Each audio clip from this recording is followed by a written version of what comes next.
اس طریقے کے بارے میں تھوڑا سا بتاتا ہوں اور پھر ہم لوگ ایک شارٹ بیان شارٹ ذکر کر کے انشاءاللہ دلوں کو روشن کر کے موو کرتے ہیں کہ ایک میرے خیال میں 40 سال کے پہلے نقشبندی طریقے میں بیعت لینے کے لیے نقشبندی طریقہ انٹر کرنے کے لیے اتنا آسان نہیں. نقشبندی سلسلے میں داخل ہونے کے لیے اس بندے کو عالم ہونا ضروری ہے. عالم, پریکٹسنگ عالم, صرف عالم نہیں, عمل کرنے والا عالم جو سیکھا ہے اس نے اس پر عمل کرنا. پھر جیسے جیسے زمانہ آگے بڑھا, گرینڈ شیخ شاہ اللہ فائز داغستانی رحمۃ اللہ علیہ جن کی مزار شام شریف میں ہمارے دادا بھی ان کے پاس جب آیا تو انہوں نے تھوڑا سا سلسلے کو یوز کیا تاکہ لوگوں کے لیے آسانی ہو, کیونکہ زمانہ جو ہے آخری زمانے میں ہم لوگ پہنچے تو جتنے زیادہ لوگوں کو سلسلوں میں داخل کر سکے, بچا سکے, اس مشن کے ساتھ اولیاء اللہ کام کر رہے ہیں. تو یہ ایک کلیکشن موڈ ہے جس کو کہہ سکتے ہیں. ہم لوگ کلیکٹر ہیں, ٹکٹ کلیکٹر جیسے ہوتا ہے اس طریقے سے ہم لوگ کلیکٹر ہیں. دل کلیکٹ کر رہے لوگوں کے, آپ صلی اللہ علیہ وسلم کے پاس پیش کر رہے ہیں, ان سے جوڑنے کے سلسلے میں جوڑ کر وہ جو سلسلہ رسول اللہ صلی اللہ علیہ وسلم تک پہنچا اس سلسلے میں جوڑ دو لوگوں کو. یہ کام ہمارا ہے. تو اس زمانے میں آسان نہیں تھا نقشبندی طریقے میں داخل ہونا. پھر گرینڈ شیخ شاہ عبد الفائز داغستانی نے تھوڑا سا آسانی فرمائی. پھر اس کے بعد مولانا شیخ ناظم جب آئے, جب انہوں نے اپنی خدمت شروع کی تو ان کو رسول اللہ صلی اللہ علیہ وسلم کی طرف سے اجازت ہوئی یا حکم ہوا کہ آپ تھوڑا اور لینین ہو جائیں, اور ان کو حکم ہوا ویسٹ کی طرف بھی رخ کرنے کے لیے. اور جب انہوں نے ویسٹ کی طرف رخ کیا تو ماشاءاللہ لاکھوں لوگوں نے اسلام قبول کیا ان کے ہاتھوں پر اور طریقت میں داخل ہوئے. آپ نے تھوڑا سا جو ہے جیسے کہتے ہیں رسول اللہ صلی اللہ علیہ وسلم کا طریقہ ٹالرنس کا طریقہ ہے, تو اسی طریقے کو اپنا کر مولانا شیخ ناظم نے کام کرنا شروع کیا. ہم نے دیکھا ہے سائپرس میں کہ کافی گورے آتے ہیں جو پہلے سلیو لیس اور شارٹ پینٹ پہن کر آ کر بیٹھتے ہیں خانقاہ میں, پیر آگے کر کے آرام سے بیٹھے ہوئے تھے, سر کے پیچھے ہاتھ کر کے, کوئی کچھ نہیں کہتا ان سے. ان کو آپ 4 مہینے 6 مہینے سال کے بعد دیکھیں تو فل سنت ہے, اسٹیپ بائی اسٹیپ ان کی گائیڈ کرتے ہیں. ایک بندہ تھا جو ادھر UK یا US کا تھا, جو اسلام کی طرف کافی اٹریکٹڈ تھا, لیکن وہ اسلام میں داخل ہونے سے ڈرتا تھا, کیونکہ جس سے بھی وہ پوچھتا تھا کہ مجھے روزے بھی رکھنے پڑیں گے, داڑھی بھی رکھنی پڑے گی, مجھے یہ بھی کرنا ہوگا, وہ بھی کرنا ہوگا, وہ بھی کرنا ہوگا, تو کہتے تھے سارے کہتے تھے بالکل کرنا ہوگا, تو وہ ڈرتا تھا, ہیزیٹیٹ کرتا تھا. مولانا شیخ ناظم کے پاس پہنچا تو ان سے پوچھا کہ مجھے اسلام میں داخل ہونے کے لیے کیا کرنا پڑے. بس کلمہ پڑھو, اور اس کے بعد آپ اسلام میں داخل ہو چکے ہو, اس کے بعد بس کاپی کرو, جو کاپی کر سکتے ہو کرو, جو نہیں کر سکتے ہو سیکھ جاؤ گے. اس کے فوراً اس نے کلمہ پڑھا اس نے, اور اس کے بعد ہر کچھ مہینوں کے گیپ کے بعد وہ مولانا شیخ ناظم کے پاس آتا رہا, اور اس کے اندر گریجول چینج دیکھا, اور وہ اسلامی رنگ جو ہے وہ اس کے اوپر. کافی ایسے کیسز ہم نے دیکھے, جیسے میں کہہ رہا تھا کہ سلیو لیس اور شارٹس میں پہنا ہوا ایک بندہ ہم نے دیکھا تھا, وہ آئے تھے اس حالت میں, انہوں نے بھی اسلام قبول کیا مولانا کے ہاتھ پہ, اور پھر اس کے بعد جب ان کا چینجز ہوئی تو اب وہ اسلام کے اوپر بکس لکھی, اتنا علم انہوں نے حاصل کیا ماشاءاللہ. پوری داڑھی, پورا ٹربن چھڑی لے کر وہ ہر جگہ جاتے ہیں. تو مولانا شیخ ناظم کا یہ بڑا کام ہوا ہے ویسٹ کے اندر. جیسے خواجہ غریب نواز رحمۃ اللہ علیہ نے اس ریجن میں کام کیا, لاکھوں کو اس زمانے میں اسلام میں داخل کیا. تو اس زمانے میں مولانا شیخ ناظم نے لاکھوں کو اسلام میں داخل کیا. ایک کرامت کی بات میرے ذہن میں آتی ہے مولانا شیخ ناظم کی, جو لاسٹ آخری دنوں میں جو گزری ہے. آپ لوگوں نے سنا ہوگا کچھ سال پہلے چلی جو ساؤتھ امریکہ میں جو ہے, وہاں کے کچھ مائنرز 33 مائنرز جو کوئلے کی کھان میں کام کرتے تھے, وہ زمین میں پھنس گئے تھے. اور تقریباً 75 یا 90 ڈیز تک وہ لوگ 1,500 فیٹ کی ڈسٹینس پہ وہ لوگ ٹریپ تھے. ان کو ٹیوب سے کھانا بھیجا جا رہا. کرسچن تھے وہ لوگ, اور گورنمنٹ نے امید چھوڑ دی تھی کہ یہ باہر نکل پائیں گے. اس دوران کسی نے جا کر مولانا شیخ ناظم کے پاس دعا کرائی. انہوں نے کہا کہ انشاءاللہ یہ لوگ باہر آ جائیں گے. پھر کچھ ایسے ہوا کہ راستے کھلتے گئے وہ لوگ باہر آ گئے. اس چیز کو CNN وغیرہ ان چینلز نے کور کیا. آپ نے دیکھا یہ نیوز کافی ٹائم تک چل رہی تھی, سڈنلی یہ نیوز بند ہو گئی. سڈنلی نیوز بند ہو گئی. اس کی وجہ میں آپ کو بتا دوں کہ کسی نے آ کر مولانا شیخ ناظم کے پاس دعا کرائی اور یہ لوگ کسی طریقے سے باہر آ گئے. باہر آنے کے بعد جب ان سے انٹرویو لیا گیا, یہ بھی یوٹیوب پہ بھی ڈالتے ہیں لوگ, اس کو ڈیلیٹ کر دیتے ہیں. جب ان سے پوچھا گیا کہ کیا ہوا, آپ لوگ کا کیسا وقت گزرا, تو انہوں نے کہا کہ ایک بزرگ آئے اندر, انہوں نے ہمارے کراس اتروائے, ہمیں نقشبندی تعویذ دی, ہمیں کلمہ پڑھایا, ہمیں ذکر اذکار دیے اور غائب ہو گئے. مولانا شیخ ناظم کہاں چلی, کہاں سائپرس, روحانی طور پہ ماشاءاللہ وہاں پہنچے. پھر جب یہ نیوز چینل والے مولانا شیخ ناظم کے پاس پہنچے تو الٹے سلٹے سوال کرنے لگے, تو مولانا شیخ ناظم نے پہلے تو نیوز والوں کو بھگا دیا. پھر ایک چینل والے نے ان کو کور کرنے کی کوشش کی, تو انہوں نے ان سے پوچھا گیا کہ آپ نے کیسے کیا. تو کہتے میں نے کچھ نہیں کیا, اللہ نے کیا. بولے وہ عیسائی تھے, پوپ کی ذمہ داری تھی نا, اس نے کیوں نہیں کیا. جب اس نے نہیں کیا تو اللہ نے ہم کو بھیجا کرنے. تو ان کو اب وہ سارے 33 مائنرز جو ہیں ان میں سے کچھ ان کے ریپرزنٹیٹیوز مولانا کے پاس آئے. مولانا نے ان کو پیسے دیے کہ اب آپ جائیں, اب آپ لوگ کول مائننگ نہیں کریں, اب بھیڑ بکریاں لیں, اس کی بریڈنگ کریں, یہ کام کریں. اور ان کو خرید کر دیا, پیسے دیے, ان کو فل سپورٹ کیا. وہ پوری 33 فیملیز جو ہے مسلمان ہیں, وہ وہاں پر ذکر ہوتا ہے. وہ لوگ ابھی میرے خیال سے اس وقت سائپرس میں ہوں گے عرس کے لیے. سبحان اللہ. تو یہ اگر کرامت والی بات ہے تو یہ ہے. یہ ریسنٹ آپ مولانا کے پردہ ہونے سے پہلے کا واقعہ ہے یہ. اور اس کے بعد جیسے یہ نیوز کھلی کہ یہ کسی مسلمان بزرگ کا اس کے اندر ہاتھ ہے, یہ نیوز بند ہو گئی, ڈسکنٹینیوس. امیڈیٹلی نیوز چینل سے نیوز ہو گئی, ورنہ لوگ اور مسلمان اسلام کی طرف آتے ہیں. تو مولانا شیخ ناظم نے بہت زیادہ جو ہے اپنا کام, اپنی پوری لائف میں انہوں نے 95 کے آس پاس کی ان کی ایج تھی جب گزرے. ساری لائف میں انہوں نے کام اپنا شروع کیا ترکی سے. آتا ترک کے ہاتھ میں جب ترکی تھا تو اس وقت اذان وہاں پہ عربی میں بین تھی. تو مولانا شیخ ناظم نے میناروں پہ چڑھ چڑھ کے اذان دینی شروع کی. ان کو پکڑ پکڑ کے بند کرتے تھے, پھر وہ اترتے تھے, باہر آتے تھے, پھر اذان دیتے تھے, پھر پکڑ کے بند کرتے تھے. اس طریقے سے کرتے کرتے 116 کیس ہو گئے ان کے, اور پھر ان کو اگلے دن سزا ہونے والی تھی. سزا ہونے سے پہلے پریویس ایوننگ کو تختہ پلٹ گیا, اور جو حکمران آیا وہ مولانا کا مرید تھا. وہاں سے اذان عربی میں شروع ہوئی. الحمدللہ. تو یہ ان کی خدمت جو ہے انٹرنیشنلی بہت بہت بہت وزن کیری کرتی ہے. الحمدللہ.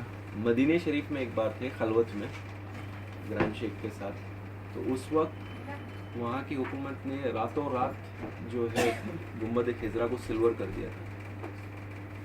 تو اس وقت مولانا شیخ ناظم نے آواز اٹھائی تھی, اور اس کو پھر سے راتوں رات وہاں کے جو لوکل صحابی کے جو فیملیز ہیں ان کو انوالو کیا, اور راتوں رات اس کو پھر سے گرین کرنا پڑا تھا. پھر مولانا کو وہاں سے بین کر دیا.